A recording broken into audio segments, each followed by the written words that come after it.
Hello. You've all probably heard of Henry Ford, founder of the Model T, the assembly line, but there's things about Henry Ford that really changed the dynamics of our workplace. In the 1920s, the auto giant reduced his factory work week from 48 to 40 hours after noticing a productivity decline after his workers put in 40 hours a week of 8-hour days, 5 days a week. He said, "We know from our experience in changing from 6 to 5 days and back again that we can get at least as great production in 5 days as we can in 6, Ford said. Just as the 8-hour day opened our way to prosperity, so the 5-day work week will open our way to still greater prosperity."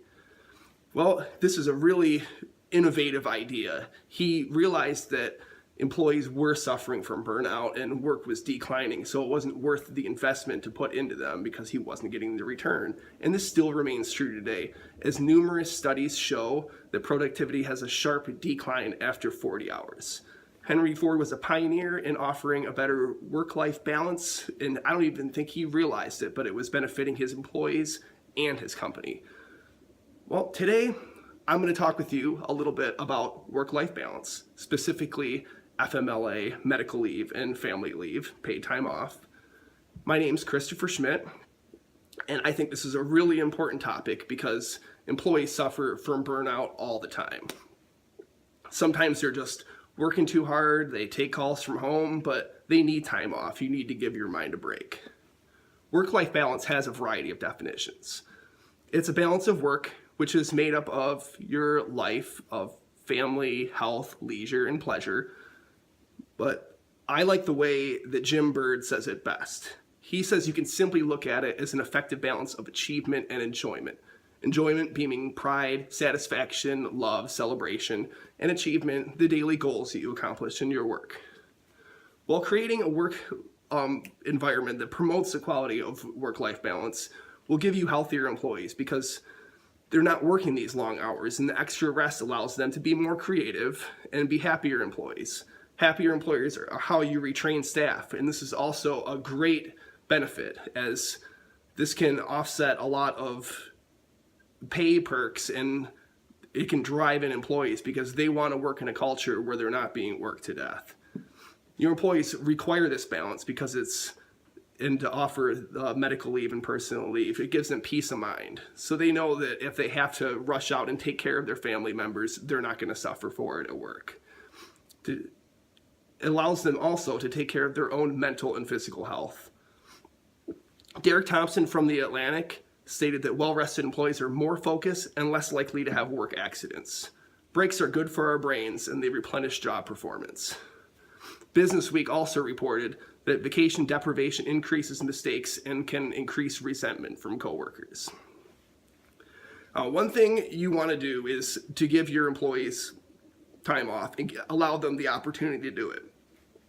One thing you really don't want to do is to not allow them to use it. Some companies allow you to cash out your PTO at the end of the year, and this is not giving them a break. Even though they're accruing it, they're not able to use it, and they're not able to recover and to rest properly. One interesting thing is the FMLA Act that started in 1993, and it provides qualified workers with up to 12 work weeks unpaid. It's job protection, and they also keep their benefits. And this is to take care of family members, both sick, and it could be like a spouse's family, or also funeral time. And this is really important too because it can be in a stressful and emotional time, and returning to work you're not going to be productive if you don't get the proper rest.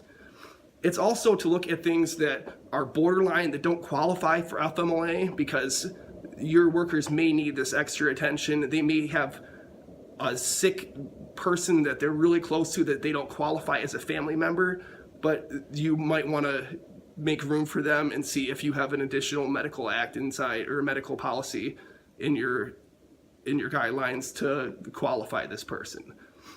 The number of personal leaves have increased from 14% in 1991 to over 37% today. So paid personal leaves are on the rise since the FMLA Act has gone into play.